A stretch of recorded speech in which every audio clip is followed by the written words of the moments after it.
Maintenant que nous savons additionner deux nombres relatifs, nous allons apprendre à les soustraire. Donc, soustraire un nombre revient à ajouter son opposé. Je vous propose de voir cette partie de cours à l'aide de plusieurs petits exemples.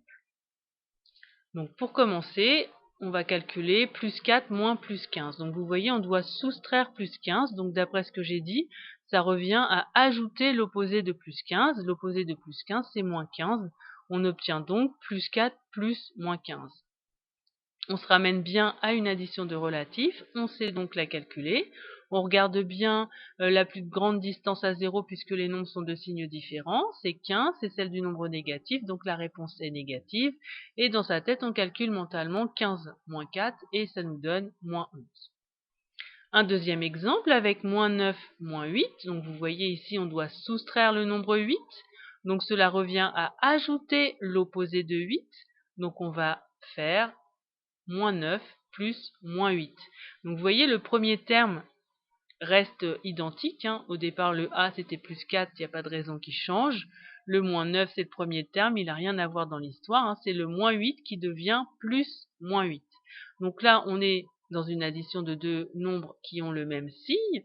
Donc le résultat va être négatif. Et dans sa tête, on calcule 9 et 8. Et donc, on obtient moins 17.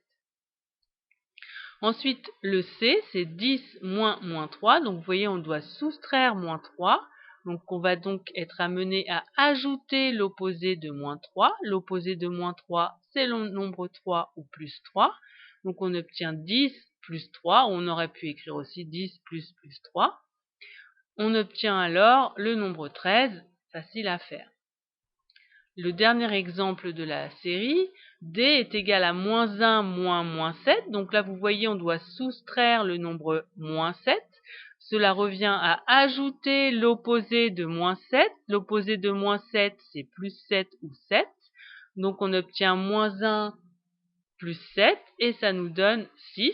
Les deux nombres ne sont pas de même signe. Donc on regarde la plus grande distance à 0, c'est celle du nombre 7, donc le résultat est positif et on calcule 6, 7 moins 1 et ça nous donne 6. Donc là, on s'est occupé de faire des soustractions, il y avait juste deux termes à chaque fois. Maintenant, on va compliquer, si je puis dire, les choses et avoir une expression un peu plus longue dans laquelle il va y avoir des additions et des soustractions. Donc, par exemple, l'expression E, vous voyez, j'ai trois soustractions, une addition. Donc j'ai moins 6, moins 8, plus moins 1, moins plus 5, moins 14. Donc un peu compliqué tous ces signes. Donc on va transformer notre expression en une suite d'addition de nombres relatifs. Donc là je dois soustraire moins 8. Donc je vais ajouter l'opposé de moins 8 qui est 8. Je dois soustraire plus 5. Donc je vais ajouter l'opposé de plus 5 qui est moins 5. Et je dois soustraire moins 14. Donc ajouter l'opposé de moins 14 qui est 14. J'obtiens donc cette expression-là, vous voyez. Le moins 8 devient plus 8 ou plus 8. Le plus moins 1, je le recopie. Le moins plus 5 devient plus moins 5. Et le moins 14 devient plus 14 ou plus 14 si on voulait écrire tous les plus.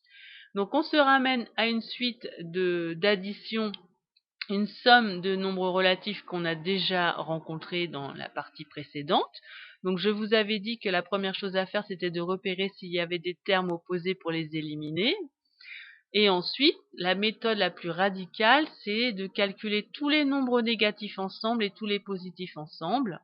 Moi, je trouve que c'est celle qui engendre le moins d'erreurs, donc je ne vais pas calculer de gauche à droite, par exemple.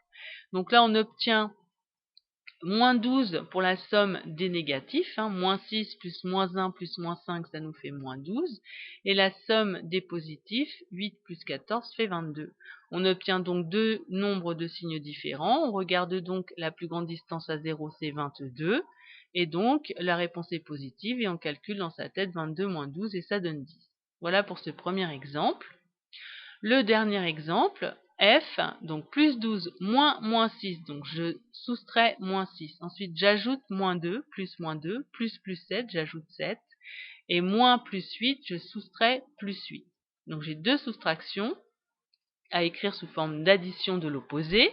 Donc l'opposé de moins 6, c'est 6, ou plus 6. L'opposé de plus 8, c'est moins 8. J'obtiens plus 12, je le recopie. Moins 6, ça devient plus 6. plus moins 2, je le recopie, plus 7, je le recopie, moins plus 8, ça devient plus moins 8, plus l'opposé de plus 8 qui est moins 8. Et je fais comme tout à l'heure, je regarde d'abord s'il y a des termes qui s'éliminent, ce n'est pas le cas. Je calcule donc tous les nombres négatifs ensemble, tous les positifs ensemble, j'obtiens alors 25 plus moins 10. La plus grande distance à 0, c'est 25, donc le résultat est positif, et 25 moins 10, ça nous fait 15. Donc voilà pour cette première partie. Vous allez vous entraîner déjà à m'écrire les soustractions sous la forme d'une addition, et ensuite, on verra comment alléger les écritures, mais ça c'est une autre histoire.